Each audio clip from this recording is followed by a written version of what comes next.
I personally know Mark Ryan, the owner, the founder of Squiglink. I first met him last year at the SIAS 2024 Shenzhen International Audio Show, and we had good times together with Axel from Giz Audio. Hey Mark, if you're listening to this, if you're tuning into this video, I miss you, buddy. Hopefully, we should be able to meet sometime soon, okay? And do some crazy stuff with Excel again. All right. And supposed to say that I am just so very happy because when I heard that there is an IEM release already, which is under this Juzear named as Harrier, I was so very happy because, finally we get an IEM which is tuned using the brainchild of Mark Ryan himself, or Super Review or Squiglink. And knowing Mark being a person which is perhaps without doubt one of those most intelligent person which I have ever known in this audio stuff, I am pretty sure that this Juzear Harrier would be something really special, okay? Because he have been doing quite a lot of stuff when it comes to measuring, and analyzing sound profile. And of course, I just gonna openly admit that when it comes to graph, when it comes to reading sound frequency, I am quite dumb and quite stupid. And probably the only video that you're gonna see talking about IEM which will not touch too much on graph, because I'm pretty much clueless when it comes to graph. But okay, let's just put that aside. Okay, what I'm gonna do is that try to describe more on my own experience using this Juzear Harrier as a user from the perspective of a listener, and I will just gonna simply share with you my impression when it comes to usage, sound, and performance itself. You can easily go to HiFiGo here and spend some time reading with some of the background. Like I say, this is a collaboration or something which is defined as Squiglink is a comprehensive platform for headphone and IEM frequency measurement created by Mark Ryan Sally.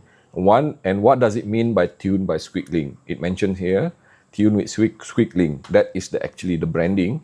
It's a program developed by Mark Ryan Sally to help IEM manufacturers create products that sound their best while avoiding the common tuning pitfall. So, meaning to say that, let's say I am a manufacturer, I have a certain specific kind of target, and I will reach out to, Squiglink, and then just, appoint Squiglink or Mark Ryan himself as a consultant, and this is what you get. Okay.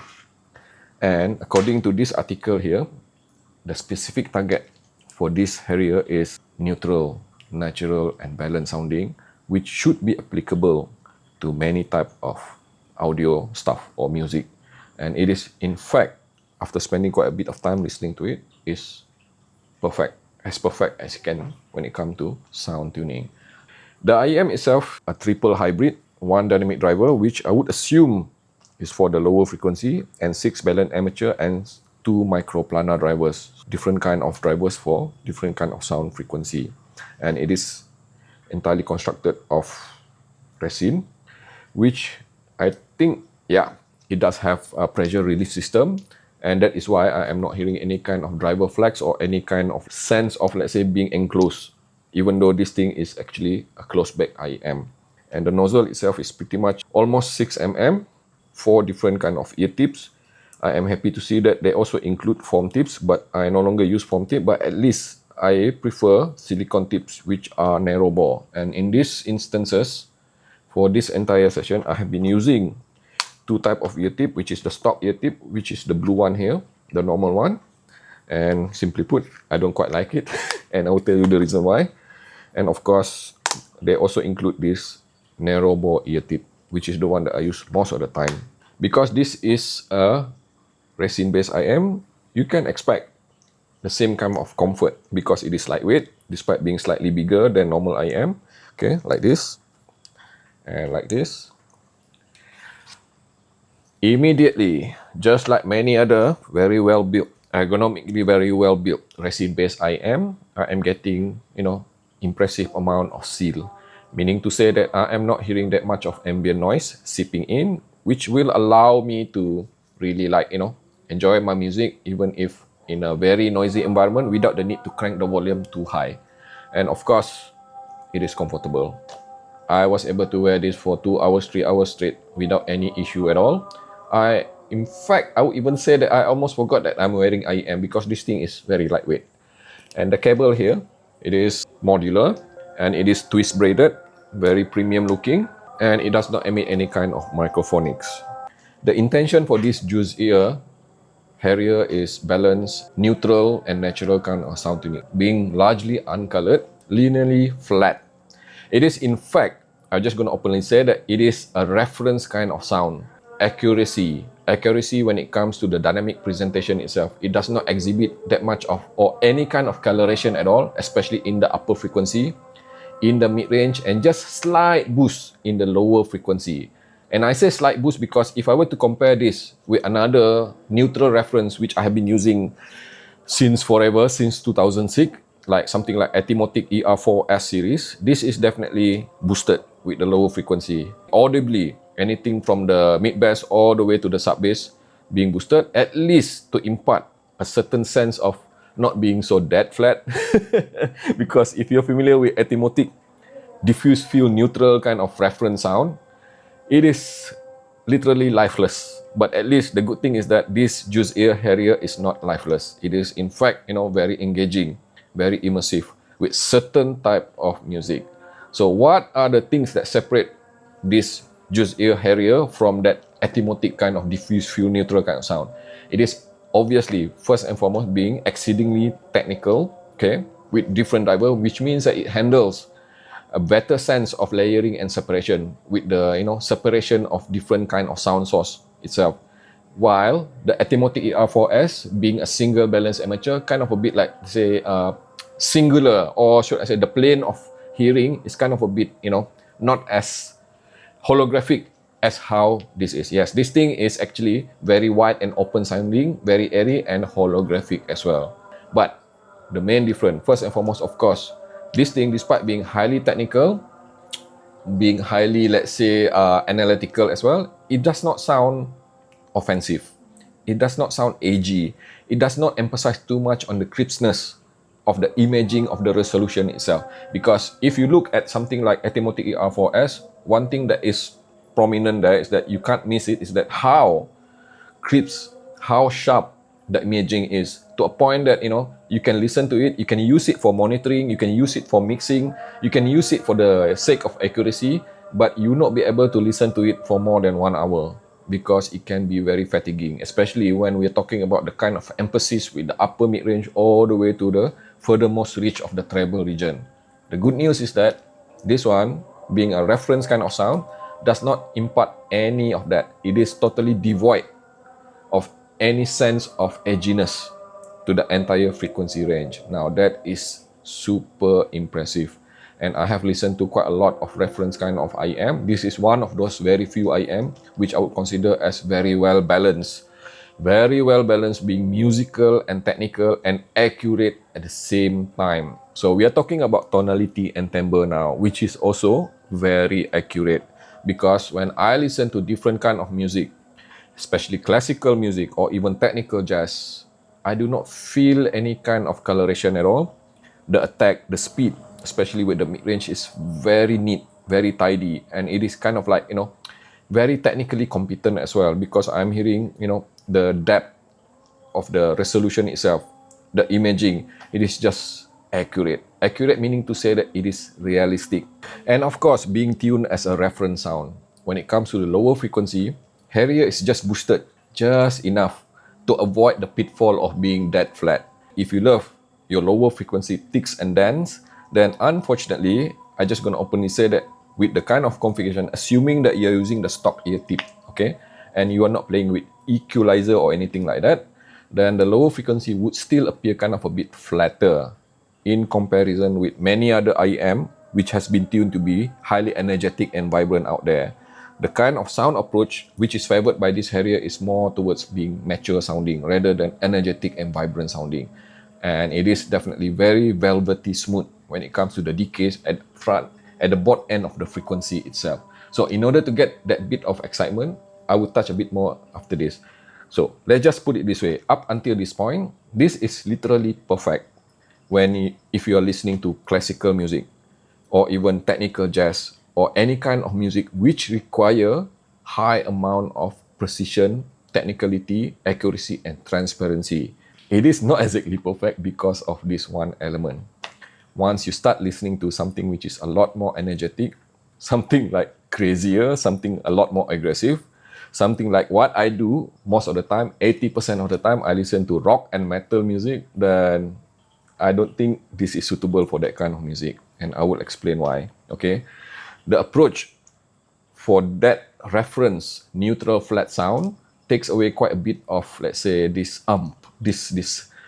excitement from the lower mid range all the way to the mid bass and even to the lowest frequency. And in fact, in order to compensate for that, let me just show you something here, very interesting. Okay, I actually have to EQ it to a point that, to make it kind of a bit more exciting to be used with certain type of metal music, especially extreme metal music. And have a look here. I boosted quite a lot, especially in the 62 hertz, 125 hertz, 250 hertz, and even all the way to 1K region in order to bring back some of that excitement. Yeah, I know.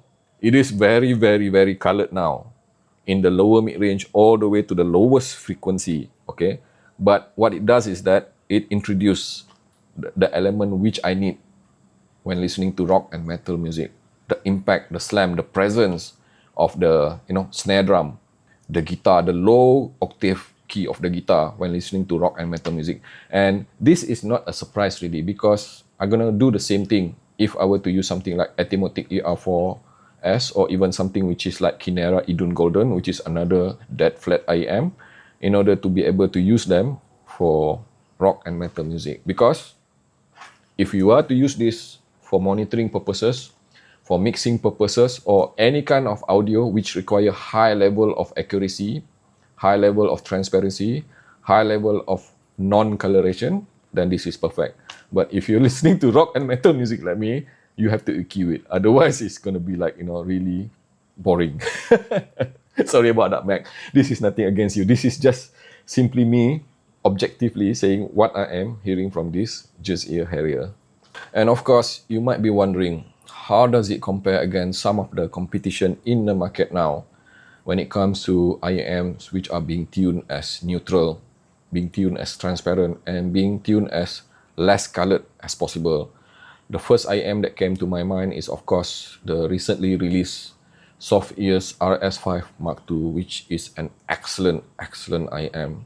I might even say that if I were to compare them side by side, okay, they are pretty much very comparable in many ways. And you have to remember, RS5 Mark II is almost double the price of this at around 600 US dollar. Okay, this is like 300 over US dollar. The main difference is that I do feel that RS5 Mark II offer a bit more of texture, a bit more of body to the sound itself, especially in the lower frequency, because RS5 Mark II, despite being defined as a neutral type of IEM, it does boost quite a lot in the sub-bass region. But when it comes to the overall sound presentation, both of them are super smooth. Both of them are super non-offensive, and both of them are still very analytical with the kind of details, imaging, and everything. And of course, you might be wondering also, how does it compare against the Dunu 242, which I reviewed very recently? Another amazing IEM, very well-tuned IEM, which I would consider as, high on my recommendation list. The main difference between that Dunu 242 and this Harrier is that, first and foremost, of course, I think Dunu 242 offer a bit more of coloration, a bit stronger with the V sound curve flavoring, because there's a prominent presence of the upper frequency and also the lower frequency, especially in the mid bass. Whereas this is a lot truer to the neutral, flatter, transparent reference sound as compared to that Dunu 242. And of course, we have something like, again, another one from Dunu, which is Dunu DK3001BD. Now, I would just simply put, if I have to choose between Dunu DK3001BD brand dance and this, I would choose Harrier. For the fact that, despite the fact that DK3001BD might be more analytical sounding, a bit more stronger with the rendering of the macro detail or even micro detail, but it is just a lot more fatiguing compared to this Harrier, which is like I mentioned earlier, you can literally listen to this all day long without any issue at all, without any risk of getting that fatigue. Hold on. Somebody is joining me here. Pipa, what are you doing? Okay. By the way, this is Pipa. She's been walking all over the table just now. And Pipa, why don't you say hello to Mark over there, because he's also a cat lover.